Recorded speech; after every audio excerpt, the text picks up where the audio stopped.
I died on my 28th birthday standing in my childhood home watching my fiancé David kiss my mother. Not a friendly kiss, not a celebratory kiss. The kind of kiss that made my stomach turn and my world shatter. "Happy birthday, sweetheart," my mother said, pulling away from David to smile at me. "We have something to tell you." I stared at them. My mother, 52 and beautiful, and David, 30, the man I've been planning to marry in 3 weeks. They were holding hands like teenagers. "We're in love," David said. And he didn't even have the decency to look ashamed. "We've been seeing each other for 6 months. We tried to fight it, Claire, but some things are just meant to be." "You're joking," I whispered. "I know this is hard to understand," my mother said, her voice dripping with fake sympathy. "But David and I have a connection and he never had. Real passion, real understanding. You're my mother and you're my daughter, which is why I waited until after your birthday to tell you. I didn't want to ruin your special day."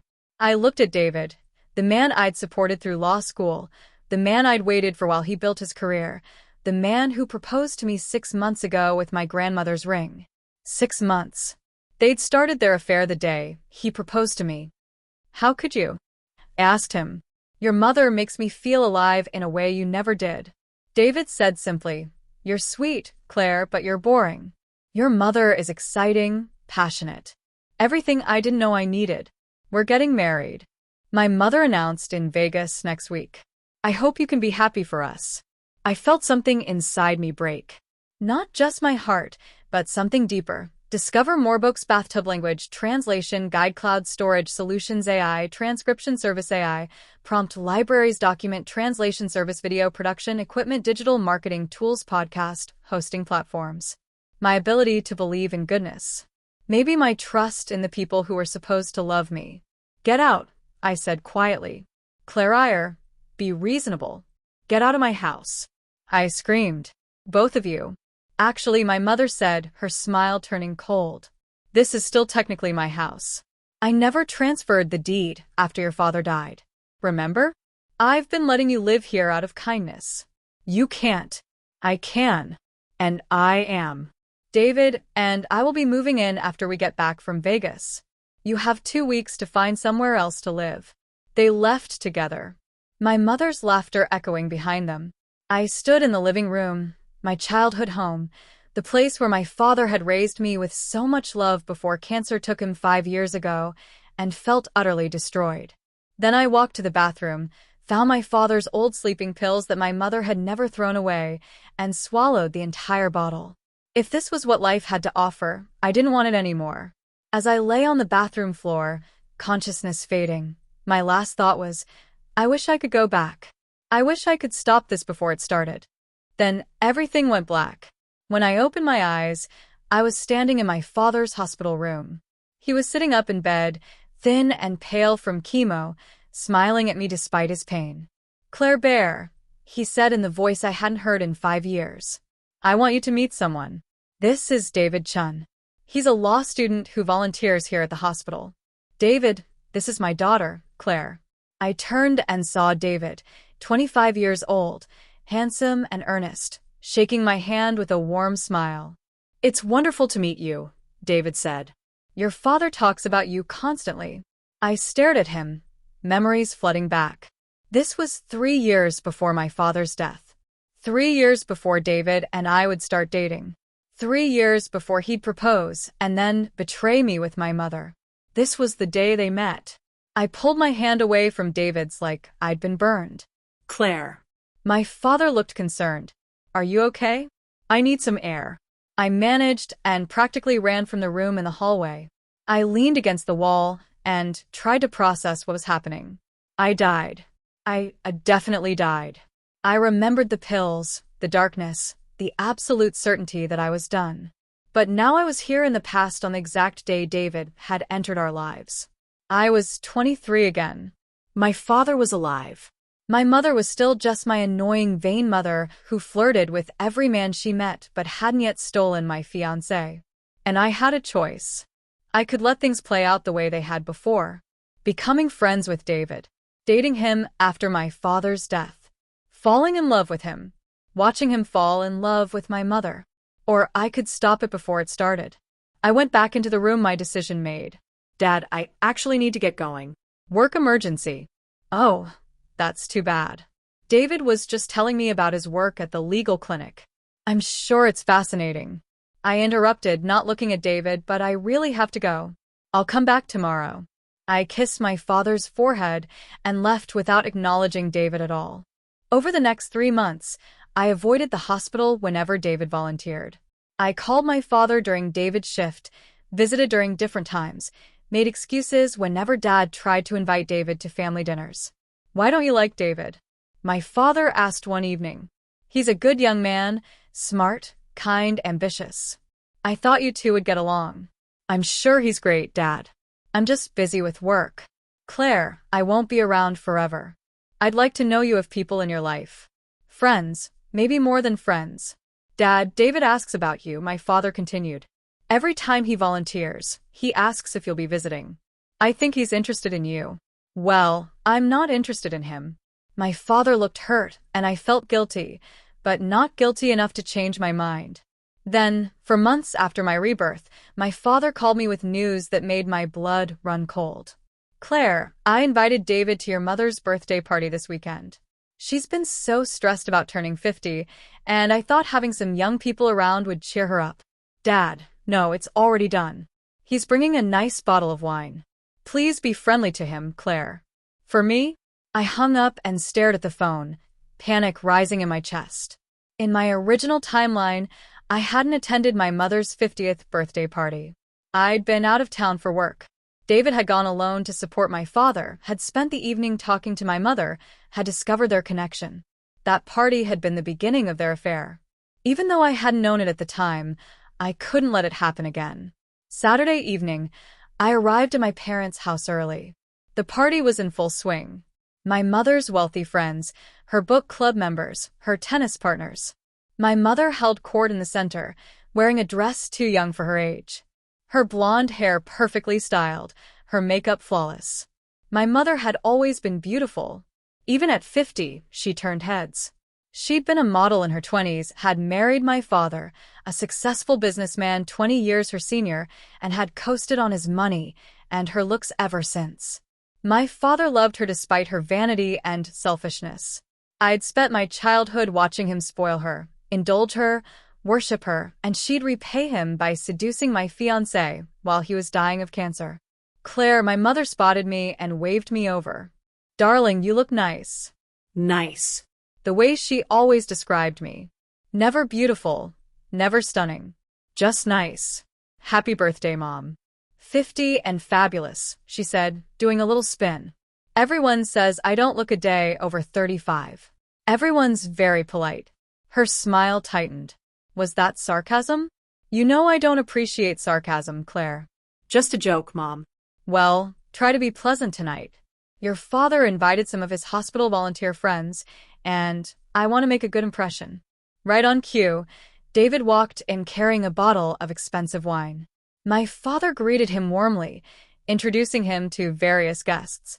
I watched as David's eyes scanned the room and landed on my mother. Even from across the room, I could see his appreciation.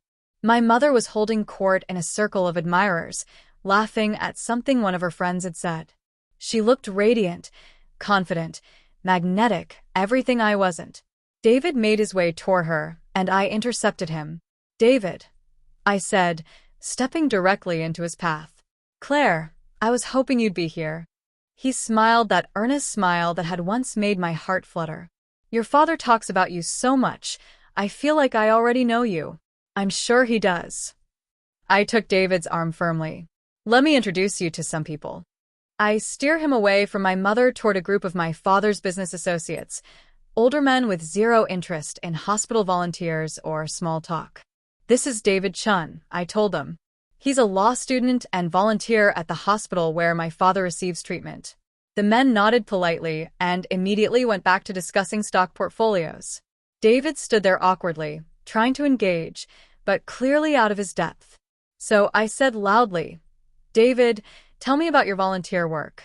What made you choose that hospital? Well, I wanted to give back to the community. Fascinating, I interrupted. Have you considered volunteering at other hospitals? Maybe in different cities, very far away cities. David looked confused. I'm doing my law degree here, so of course makes sense. I kept my grip on his arm. Let me get you a drink. I led him to the bar away from where my mother was still entertaining her guests. You seem nervous, David observed. Are you okay? Perfect. Why? You're squeezing my arm pretty hard. I released him immediately. Sorry. Stress, work stuff. Your father mentioned you work in marketing, graphic design. That's creative. I'm terrible at anything artistic. I can barely draw stick figures. How unfortunate. David laughed, thinking I was joking. You're funny. Your dad said you were funny. Did he? He also said you're private. That you don't let people in easily. Smart man, my father. I'd like to get to know you better, David said, his smile warm and genuine. Maybe we could get coffee sometime. In my original timeline, this was where I'd said yes, where I'd been charmed by his interest. Flattered by his attention, where I thought this is nice. He seems nice this time. I said, no, thank you. David blinked. Oh, okay. Can I ask why? I don't think we'd have anything in common. We both care about your father. That's not enough. Then let me find out what else we might have in common. One coffee. If it's terrible, I'll never ask again. David Clare. My mother's voice cut through the noise. She was walking toward us, her eyes locked on David with obvious interest. Who is this handsome young man? My stomach dropped. Mother, this is David. He volunteers at Dad's hospital. David, my mother purred, extending her hand like she expected him to kiss it. I'm Victoria, Claire's mother. David shook her hand, and I saw his eyes widen slightly. My mother had that effect on men. It's wonderful to meet you, David said. Thank you for having me at your party. Oh, any friend of my husband's is welcome. My mother's eyes swept over him appreciatively. You're a law student. Yes, ma'am. Please call me Victoria. Ma'am makes me sound old. She laughed a practiced musical sound. What kind of law are you studying? Corporate law, actually. I'm hoping to work for. How ambitious. I love ambitious men. My mother touched David's arm lightly. You must tell me all about it. Claire, darling, would you mind getting me a drink? I'm absolutely parched. It was a dismissal. My mother wanted David to herself. Actually, I said, linking my arm through David's again. David and I were just about to step outside for some air. Weren't we, David? David looked confused but nodded. Sure, but I wanted to talk to him, my mother said, her smile tightening. And you can later. Come on, David. I practically dragged him outside to the garden before my mother could protest. What was that about? David asked once we were alone. My mother can be overwhelming. I was saving you. She seemed nice.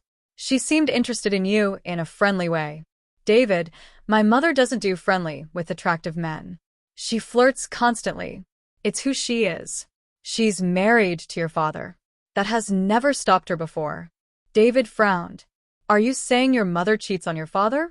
I'm saying my mother likes male attention and doesn't always care where it comes from. That's a serious accusation. It's an observation based on a lifetime of watching her. We stood in awkward silence. Finally, David said, I should probably go. I don't want to cause problems between you and your mother. David, wait. I took a deep breath. I'm sorry for being weird tonight. The truth is, I don't think we should spend time together. Not because of you. Because of my mother. What? You're exactly her type. Young, handsome, ambitious, available. If you stay around my family, she will try to sink her claws into you. And my father doesn't deserve that. I would never. You say that now, but my mother's very good at what she does. She spent her whole life using her looks to get what she wants. Don't become another one of her conquests. David looked offended. I'm not some puppet who can be seduced against his will. I have self-control. Everyone thinks that until they don't. You don't even know me. I know enough. No, you don't.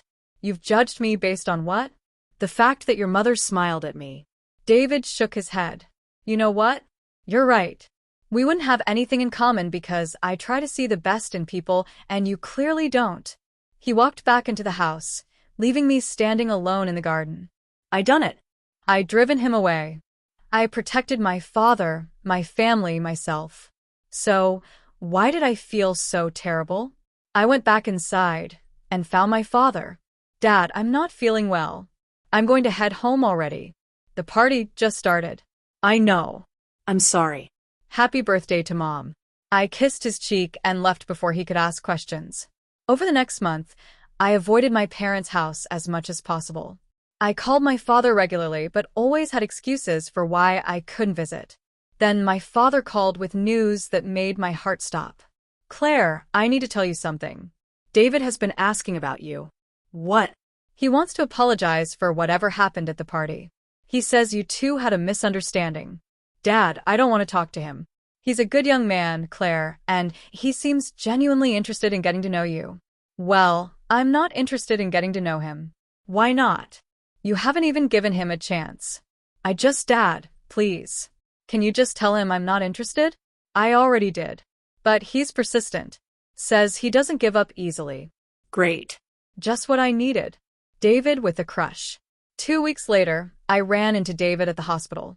I'd gone to visit my father during what I thought was David's day off, but apparently he'd switched shifts. Claire, he said, spotting me in the hallway. Can we talk? I'm here to see my father. 5 minutes, please. Against my better judgment, I followed him to a quiet waiting area. I want to apologize, David said. For what I said at the party about judging people. That was unfair. It was accurate. Maybe, but you had your reasons. I've been thinking about what you said about your mother. And I realized you were trying to protect your father. Yes. That's admirable. Misguided, but admirable. Misguided. I'm not going to fall for your mother, Claire. I'm not interested in her. I'm interested in you. My heart did a traitorous flip. David, I know you said no to coffee, but what about lunch or dinner or a walk in the park? Just give me one chance to prove I'm not the guy you think I am. I looked at him earnest, hopeful, genuine. In my original timeline, I'd said yes to this.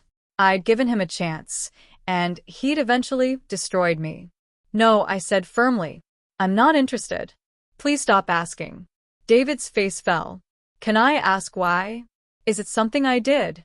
It's something you'll do if I let you into my life. That doesn't make sense. It doesn't have to. The answer is no. I walked away feeling his confused gaze following me. For the next 6 months, I maintained my distance. David eventually stopped asking. My father stopped pushing. Life went on. Then one terrible day, my father called me at work. Claire, I need you to come to the hospital. It's urgent. My heart dropped. What happened? The cancer. It spread. They're saying 6 months, maybe less. I drove to the hospital in a daze. 6 months. In my original timeline, my father had lived 2 years after his 50th birthday. But somehow in this timeline, things were worse. Had I changed something? Had my refusal to let David into our lives affected my father's health somehow? I found my father in his hospital room, my mother sitting beside him crying. Dad, I whispered. Claire Bear. He smiled weakly. Come here. I sat on the other side of his bed and took his hand. I don't want you to be alone when I'm gone. He said, Dad, don't let me say this. You're 24 years old. You have no serious relationships. You work too much. You don't let people in. I'm fine. You're lonely. I can see it. And it breaks my heart. I squeezed his hand, tears streaming down my face. Promise me you'll try, my father said. Promise me you'll let someone in. Someone good. Someone who deserves you. I promise. My father smiled. Good. Now, there's someone I want you to meet. He's been helping your mother and me a lot lately. And no, I said immediately. Dad, not David. Why not? He's perfect for you. He's not. Trust me, please. My father looked sad but nodded. Okay, if you're sure. I'm sure. But over the next few months, as my father's health declined, David was constantly around. He helped my mother with errands. He sat with my father when I couldn't be there. He became part of our family despite my objections, and I saw the way my mother looked at him. It was starting again. Even without me dating David, even without our engagement, my mother was being drawn to him. One evening, I found them alone in my father's hospital room. My father was sleeping. My mother and David were standing close together, talking in low voices. I cleared my throat and they jumped apart. "Claire," my mother said, "we were just discussing your father's care." "I'm sure you were." David looked uncomfortable. "I should go. I'll see you tomorrow, Mrs. Harrison." After he left, I turned to my mother. "Stay away from him." "Excuse me, David." "Stay away from him." My mother laughed. "Don't be ridiculous. He's been very helpful during this difficult time. I know what you're doing. I see how you look at him." "And how do I look at him?" "Like prey." My mother's face hardened. "You're being insulting. David is a friend of the family. He's half your age. So, I'm not doing anything inappropriate." "Not yet." My mother stepped closer, her eyes cold. "Let me tell you something, Claire. You had your chance with David. You rejected him over and over. You don't get to dictate who I'm friends with just because you're jealous." "Jealous? You think I'm jealous?" "I think you realized too late that you made a mistake, and now you're trying to keep him away from me because you know he prefers me." "Mom, this is insane." Is it? "David and I have a connection. We talk for hours. We understand each other. He confides in me about things he'd never tell you. He's trying to be supportive because Dad is dying. Maybe. Or maybe he just likes spending time with me more than he ever liked chasing after you." I stared at my mother, seeing the same cruel satisfaction in her eyes that I'd seen in my original timeline when she'd announced her engagement to David. She wanted him, and she didn't care that my father was dying. She didn't care that David was 30 years younger. She didn't care about anything except what she wanted. "If you pursue him," I said quietly, "I will never forgive you." "Then I guess you'll never forgive me," my mother said, "because I'm done asking permission to live my life." My father died 3 months later. At his funeral, David stood beside my mother, offering her support while I stood alone on the other side of the casket. After the service, my mother announced she was selling the house. "I need a fresh start," she said. "Too many memories here." "Where will you go?" "I've rented a condo downtown. Much more modern. David has been helping me look at places." Of course, he had. 1 week after my father's funeral, my mother invited me to lunch. "I have something to tell you," she said once we were seated. "Let me guess. You and David are together." My mother smiled. "He's been such a comfort during this difficult time. Dad's been dead for a week, and I'm allowed to move on. Your father wouldn't want me to be alone." "Dad's been dead for a week," I repeated, my voice rising. "You couldn't even wait a month." "Claire, lower your voice. You're disgusting, both of you. We didn't plan this. It just happened. Nothing just happens with you, Mother. You saw something you wanted, and you took it. Like always, if you're going to be dramatic, I'm being honest. You seduced a man 30 years younger than you while your husband was dying. That's not moving on. That's betrayal." My mother's face turned cold. "Your father and I had an understanding. Our marriage was complicated. Dad loved you, and I loved him in my way, but he was old and sick, and I'm still young and alive. I deserve happiness, too. At what cost? At whatever cost I choose. I'm done apologizing for wanting things." I stood up. "I hope he was worth it, because you've lost your daughter. Claire, stay away from me, both of you." I walked out of the restaurant and didn't look back. Over the next year, I rebuilt my life without my mother in it. I threw myself into work, earning a promotion, and building a portfolio that got noticed by major firms. I found a therapist who helped me process my father's death and my mother's betrayal. And I watched from a distance as my mother and David's relationship unfolded exactly as it had in my original timeline, minus me as the tragic third party. They moved in together. They traveled together. They posted sickeningly sweet photos on social media, and my mother looked happier than she'd ever been. It wasn't fair. She'd destroyed our family, betrayed my father's memory, and she was being rewarded for it. Meanwhile, I was alone at 26, processing grief and trauma, wondering if I'd made the right choices. On the 2-year anniversary of my father's death, I visited his grave. I was standing there alone when someone approached. Claire. I turned and saw a man about my age with kind eyes and a gentle smile. "I'm sorry to interrupt," he said.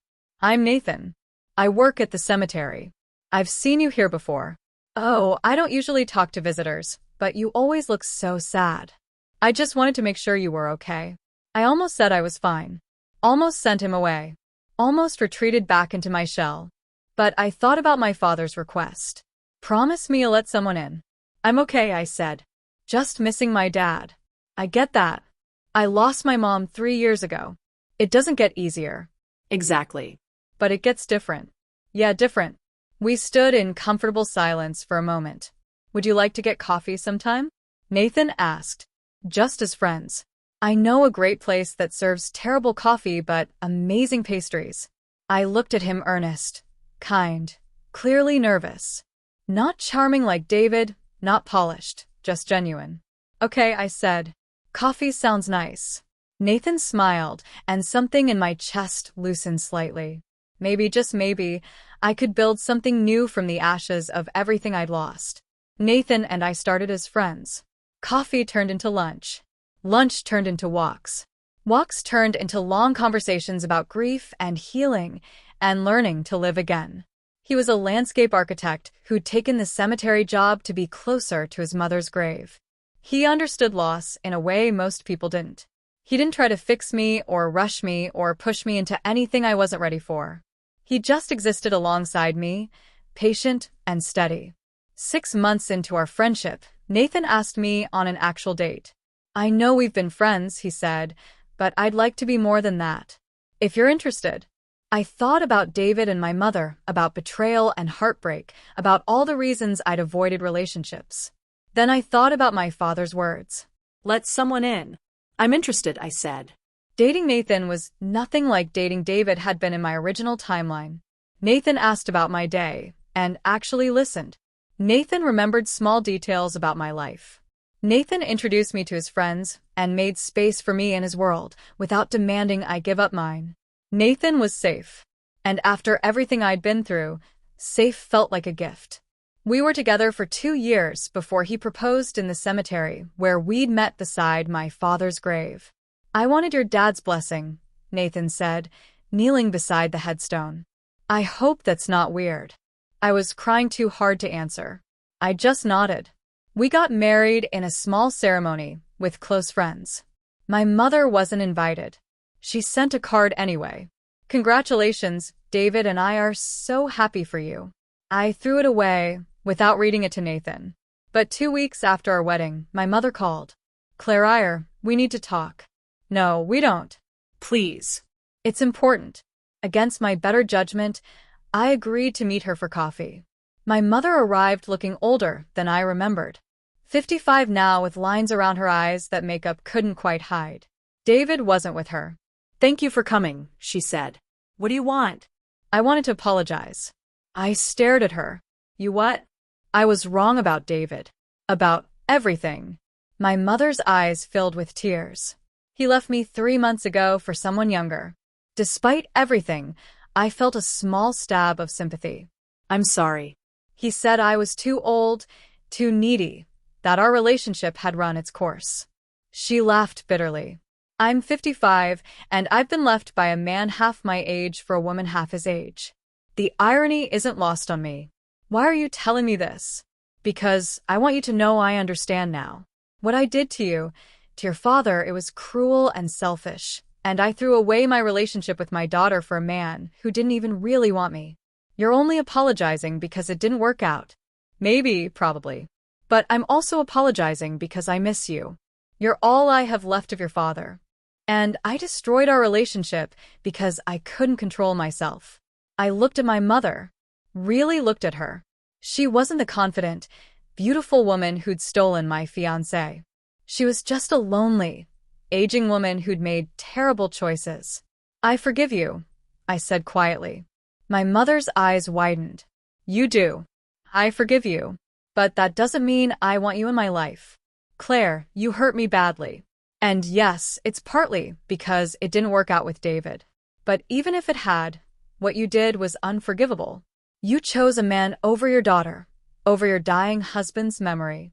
That's not something I can just forget. So, what does this mean? It means I don't hate you anymore, but I also don't trust you, and I don't want a relationship with you. My mother nodded, tears streaming down her face. I understand. Good. I stood to leave. Claire, my mother called. Are you happy with Nathan? I thought about my husband, kind, steady, loyal Nathan who'd never once made me question his intentions. Yes, I said. I am. I'm glad. You deserve to be happy. I left the coffee shop and never saw my mother again. Over the next decade, I built a life I was proud of. Nathan and I had 2 children, a son and a daughter. I advanced in my career, eventually starting my own design firm. We bought a house with a big backyard where our kids could play. I was happy, genuinely, deeply happy. When I was 38, I received news that my mother had died. Heart attack. She'd been alone when it happened. The lawyer handling her estate contacted me. I was her only living relative. She left everything to you. The lawyer said her condo, her savings, and a letter. The letter was handwritten. Claire, if you're reading this, I'm gone. I want you to know that the last 10 years of my life were the loneliest I've ever experienced. David left me. My friends drifted away. And I spent every day regretting the choices that cost me my daughter. I don't expect forgiveness. I don't deserve it. But I want you to know that I was proud of you. I followed your career from a distance. I saw photos of your wedding, your children. You built a beautiful life, and you did it without me. That's my greatest regret, that I missed watching you become the woman you are. I was a terrible mother. I was selfish and vain and cruel. But I loved you in my limited, broken way. I hope that counts for something. I'm leaving you everything, because you're the only good thing I ever created. Please don't let my mistakes poison your life. Be happy. Love your children the way I should have loved you. I'm sorry, Mom. I read the letter 3 times, tears streaming down my face. Nathan found me in our bedroom holding the letter. Are you okay? He asked. I don't know. She apologized. She said she was proud of me. That's something. It's too late. Maybe, but you can still take something from it. Like what? Like the knowledge that you broke the cycle. You're not her, Claire. You're nothing like her. You love our kids unconditionally. You've built a life based on genuine connection, not manipulation. You won. I looked at my husband, this good man who'd stood by me through my darkest moments. Yeah, I said. I did. We buried my mother next to my father. At her funeral, there were maybe 10 people, mostly neighbors and her lawyer. David didn't come. I stood at her grave and felt nothing. Not anger, not sadness. Just a distant sort of pity for a woman who'd wasted her life chasing validation from men instead of building real relationships. Goodbye, Mom, I said. I hope you found whatever it was you were looking for. 20 years later, I was 55 years old, the same age my mother had been when David left her. My children were grown and starting their own families. My design firm was thriving. Nathan and I had been married for 27 years. I was standing in my office reviewing plans for a major project when my assistant buzzed me. Mrs. Harrison, there's someone here to see you. A David Chan. My heart stopped. Tell him I'm not available. He says it's important. He says he knew your mother. I hadn't thought about David in years. Last I'd heard, he'd married the woman he'd left my mother for, had kids, was a successful lawyer. Fine, send him in. David walked into my office, looking older, gray at the temples, lines around his eyes, but still handsome in that polished way of his. Claire, he said, thank you for seeing me. You said this was about my mother in a way. He sat down across from my desk. I heard about her passing. I wanted to offer my condolences. That was 20 years ago, David. I know. I should have reached out then, but I was ashamed. Of what? Of how I treated her. How I treated you. How I treated your father. David leaned forward. Claire, I was young and stupid. I made terrible choices. And I've spent the last 20 years regretting them. Why are you here? Because I'm getting divorced again. 3rd time. He laughed bitterly. And my therapist suggested I make amends with people I've hurt. You and your mother are at the top of that list. My mother is dead. I know. Which is why I'm here to apologize to you. I looked at him. This man who had once been at the center of my universe, who had destroyed my first life, and almost destroyed this one. Apology acknowledged. I said, "Is that all? Don't you want to know why? Why I did it?" "Not particularly, Claire. Please, I need to explain. You don't need anything from me, David. You need therapy. You need to make peace with yourself. But you don't need my forgiveness or my understanding.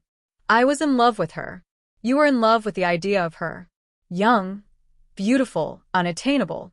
You wanted her because you couldn't have her. That's not true." "Yes, it is.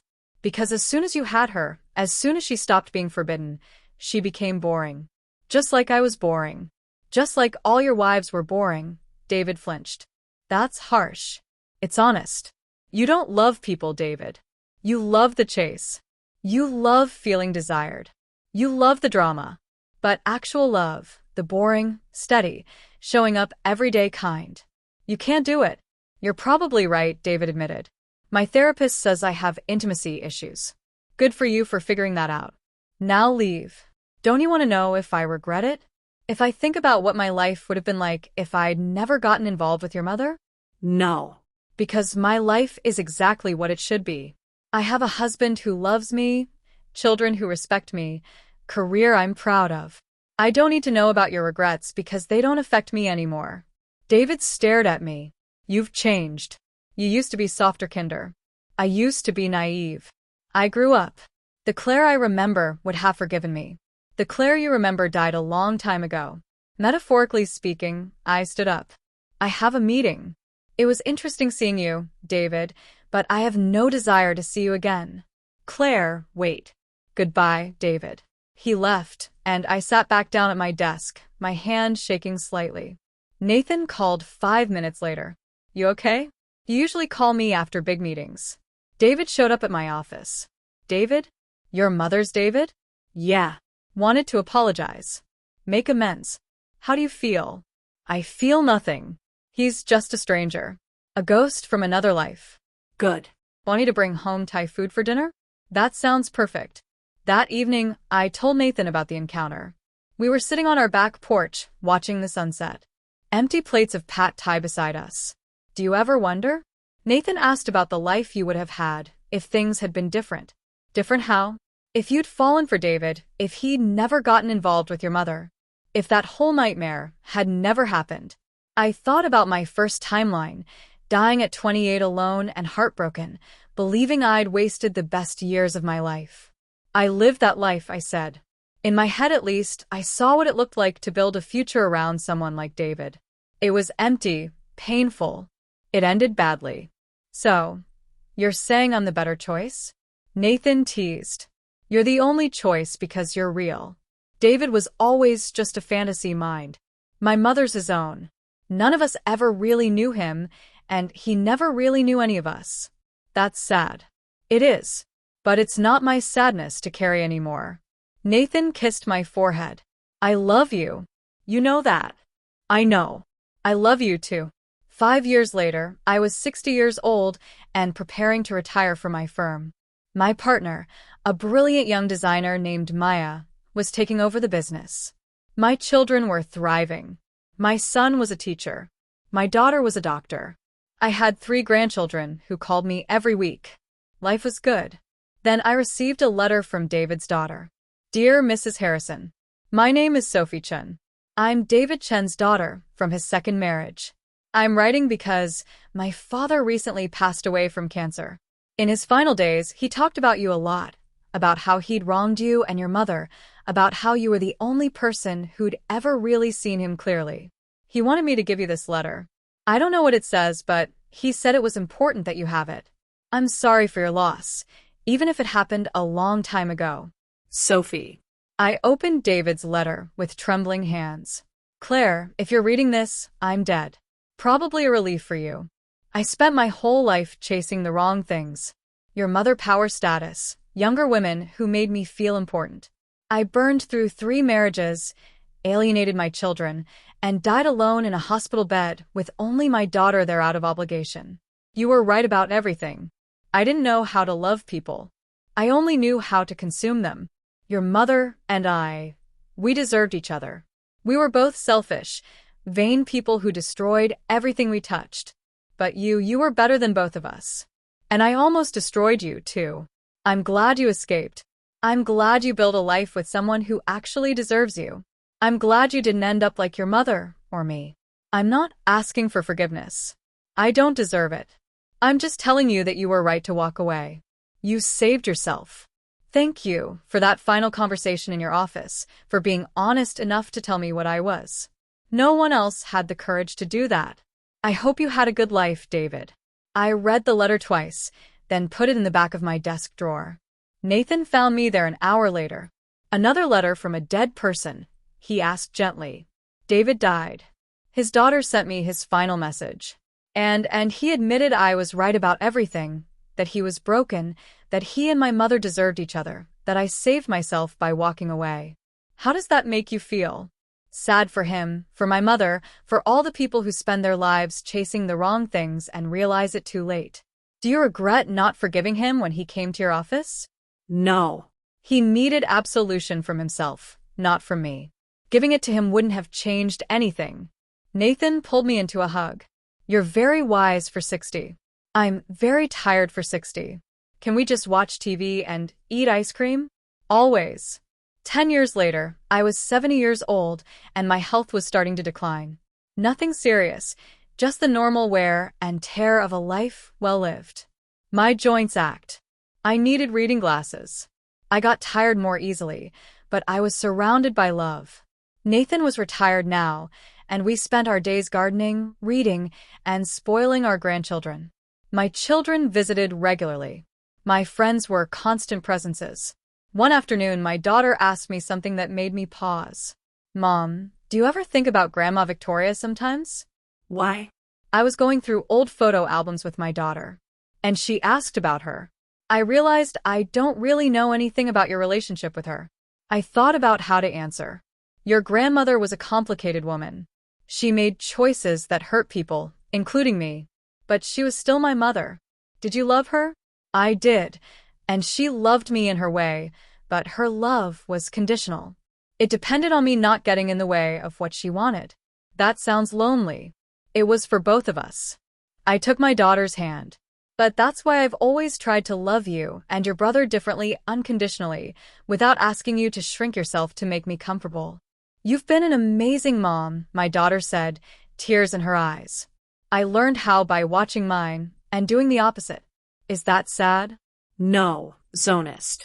Not everyone is meant to be a parent. Your grandmother did the best she could with the emotional tools she had. They just weren't very good tools. Do you forgive her? I made peace with her. That's different from forgiveness. What's the difference? Forgiveness implies what she did was okay. Making peace means accepting that it happened, that she chose it, and that I survived it anyway. My daughter hugged me tight. I'm glad you survived. Me, too, sweetheart. When I was 75, Nathan had a stroke. He survived, but he wasn't the same. His speech was slurred. His left side was weak. He needed help with basic tasks. I cared for him the way he cared for me through my darkest moments. With patience, love, and unwavering commitment. I'm sorry, he said one day, frustrated with his limitations. For what? For being a burden. You're not a burden. You're my husband. This is what in sickness and in health means.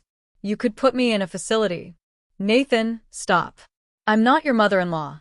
I don't abandon people when they become inconvenient. You're stuck with me. He smiled lopsided now, but still the smile I loved. Lucky me. Damn right. Nathan lived for 3 more years. He died peacefully in his sleep, holding my hand, surrounded by our children and grandchildren. At his funeral, I stood at the podium and told the truth about our life together. Nathan and I met in a cemetery. I began. He was working there, and I was visiting my father's grave. I was 26 and heartbroken, convinced I'd never trust anyone again. Nathan was patient. He didn't try to fix me or rush me. He just existed alongside me until I was ready to let someone in. We were married for 47 years. We raised two incredible children. We built a life based on respect, partnership, and genuine affection.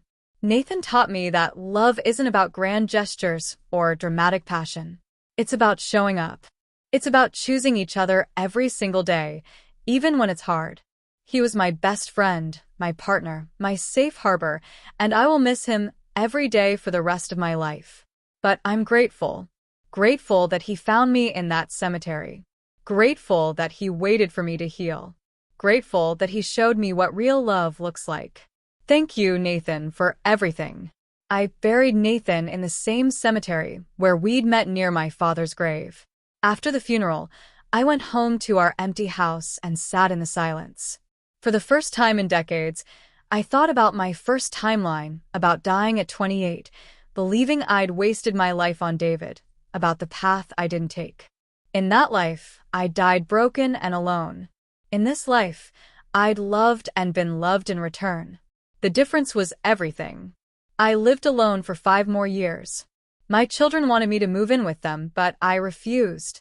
I like my independence, I told them. I like my house. I like my life. I spent my days reading, gardening, and video calling with my grandchildren. I volunteered at a grief support group, helping other widows and widowers navigate their loss. I was 80 years old, and I was content. One afternoon, I was going through old boxes in the attic when I found something I'd forgotten about. The journal I'd kept in my 20s right after my father's death. I opened it to a random page and read, "I'm so tired of being alone. Everyone keeps telling me to move on, to date, to let someone in. But how do I trust anyone after what my mother did? How do I know they won't betray me the same way? Sometimes I wonder if I made a mistake. If I should have just let myself fall for David, even knowing what would happen, at least then I wouldn't be so lonely. But no, I did the right thing. I protected myself, and someday, maybe I'll find someone who is worth the wait." I smiled, remembering the young woman who'd written those words. She'd been so scared, so convinced she'd be alone forever. "You found him," I told my younger self. "You found Nathan, and it was worth every lonely day to get to him."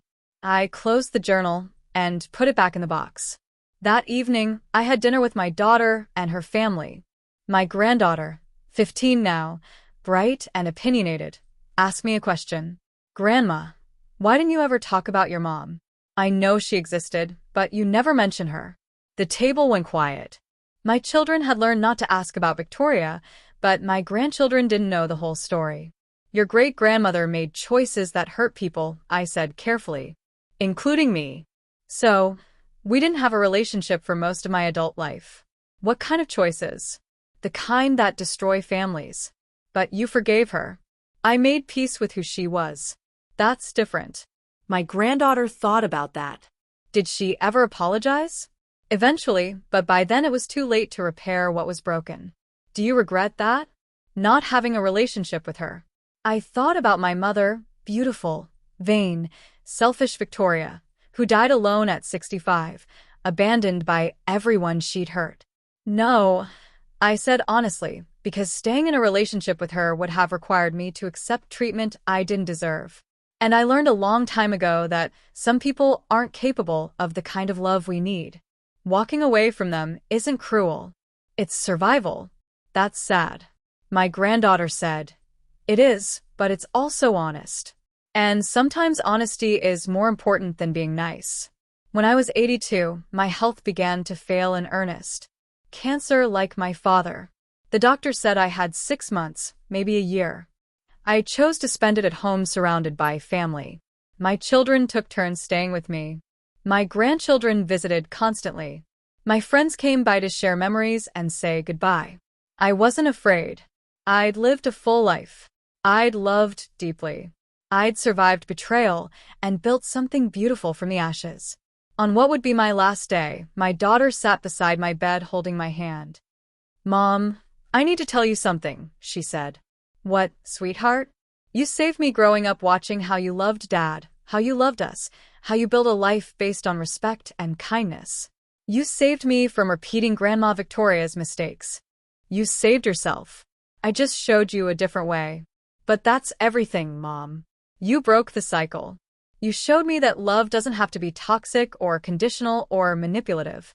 You showed me that I could choose differently. I squeezed her hand weakly. That's all I ever wanted. For you and your brother to have better than I had. We did.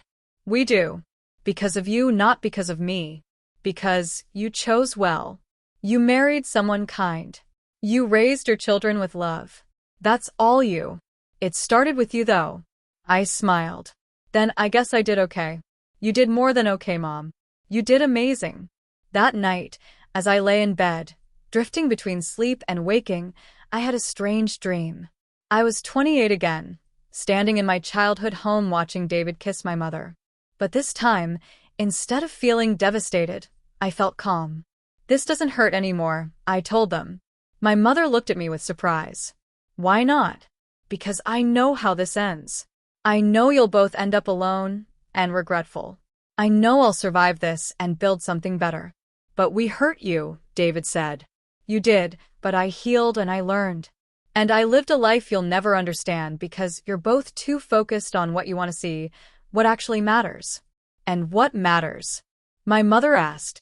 Showing up, being honest, choosing people who choose you back, building something real instead of chasing fantasies. That sounds boring, my mother said. It sounds like love, I corrected. Real love, the kind that lasts. The kind that makes you better instead of destroying you. I watched them fade away hand in hand, chasing their mutual illusion. And I turned and walked out of that house into sunlight, into a life I'd built with my own hands. When I opened my eyes, Nathan was sitting beside my bed. Except Nathan was dead. He'd been dead for 7 years. Am I dying? I asked him. Yes, he said gently. But you're not afraid. No, I'm ready. I've been waiting for you. That's very romantic. Nathan smiled. I learned from the best. I did okay, didn't I? With our life together. You did more than okay. You did perfectly. I'm glad you found me in that cemetery. I'm glad you waited. I'd wait forever for you, Claire. I felt myself letting go of the pain, the memories, the weight of 82 years. Nathan, yeah, thank you for showing me what love was supposed to be. Thank you for letting me. I closed my eyes and felt peace wash over me. In my first life, I died at 28, broken by betrayal. In my second life, I'd lived to 82, surrounded by love, and that made all the difference. My daughter found me the next morning, peaceful in my sleep, a slight smile on my face. At my funeral, my children, grandchildren, and great-grandchildren gathered to celebrate a life well lived. My son gave the eulogy. My mother was not a perfect person. She carried wounds from her past that never fully healed. She was cautious with her trust and careful with her heart. But she was also the strongest person I've ever known. She survived betrayal that would have broken most people. She rebuilt her life from nothing. She loved my father with a depth and devotion that taught me what marriage should look like. Most importantly, she broke a cycle. Her mother, our grandmother Victoria, was a woman who prioritized her own desires above everything else, who destroyed relationships in pursuit of validation, who died alone because she pushed everyone away. My mother could have become bitter. She could have let her pain turn her into someone cold and closed off. Instead, she chose differently. She chose to love us unconditionally. She chose to build a life based on kindness and respect. She chose to show us that even when people hurt you, you can still choose to be good. That's her legacy. Not her career, though she was brilliant. Not her accomplishments, though there were many, but the example she set, the cycle she broke, the love she gave freely even when she had every reason not to. Thank you, Mom, for surviving, for choosing us, for showing us a better way. We love you. We'll miss you. And we'll carry your lessons forward to our own children and their children and every generation that comes after. You won against all odds, against all the pain, against all the betrayal. You won. Rest peacefully. You earned it. They buried me next to Nathan with a simple headstone that read, Claire Harrison, beloved wife, mother, grandmother. She chose love. 20 years after my death, My great-granddaughter, named Claire after me, was going through family archives for a school project when she found my old journal from my 20s. She read about my mother's betrayal, my pain, my determination to survive. She read about meeting Nathan, building a life, choosing differently than the generation before me. And she made a decision to share my story. She wrote an essay about breaking cycles, about choosing healing over hatred, about the courage it takes to love again after betrayal. The essay went viral. Thousands of people shared their own stories of family betrayal, of toxic relationships, of finding the strength to walk away. And my great-granddaughter ended her essay with these words. My great-grandmother Claire died when I was 2. I don't remember her, but her story has shaped my entire life. She taught me through her choices, through her survival, through her refusal to become what had hurt her, that we're not bound by our past.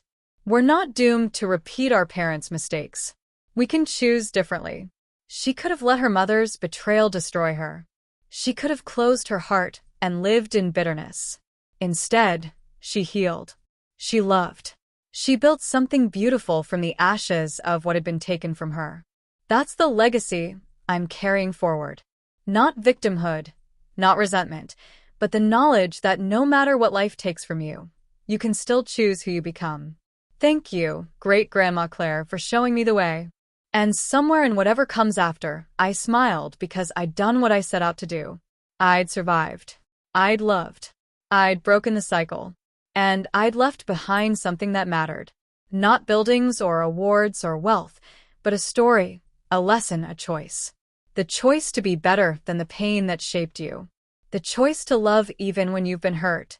The choice to survive and thrive and show the next generation that there's another way. My name was Claire Harrison. I died twice. Once at 28, destroyed by betrayal. And once at 82, surrounded by love. And the second time was everything the first time wasn't. That was my victory. That was my peace. That was my complete story. From death to rebirth to survival to legacy. And it was enough.